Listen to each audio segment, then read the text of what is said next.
আন্দোলনকারীদের নামে তারা এই যাত্রাবাড়ি পুরো ঢাকা চট্টগ্রাম মহাসড়কটি অবরোধ করে রেখেছে এবং কিছুক্ষণ আগে পুলিশে অ্যাকশনে যায় এবং পুলিশ আইন শৃঙ্খলা বাহিনীর সদস্যরা রয়েছেন, র্যাব পুলিশ।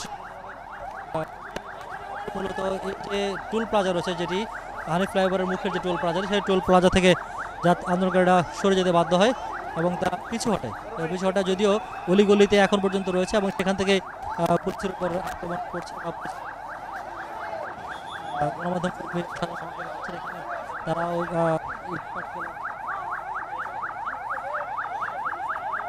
বলছে যে তারা শুরু করেছে এবং এটি কতক্ষণ পর্যন্ত নিয়ন্ত্রণে আনা যায় সেটি এখন দেখার বিষয়।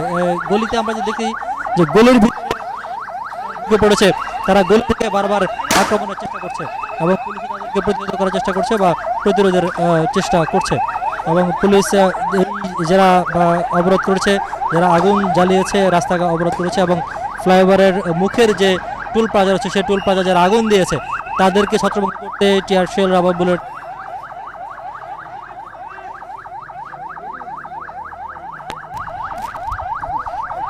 এবং ঠিক প্রায় কয়েক ঘন্টা ধরে চলছে এই যে দফায় দফায় সংঘর্ষ, সেটি কয়েক দফায় চলছে। তো আশা করা হচ্ছে যে হয়তো এটি পরিস্থিতি নিয়ন্ত্রণ আনা সম্ভব হবে, কারণ আন্দোলনকারীরা যারা কিছুক্ষণ আগে এখানে ছিল তারা বেশ দূরে সরে গেছে, একটা দুনিয়ার দিকে তারা চলে গেছে।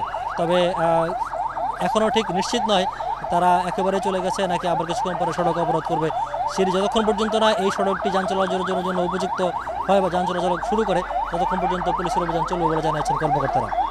রিয়াজ রায়হান, যমুনা নিউজ, যাত্রাবাড়ি, ঢাকা।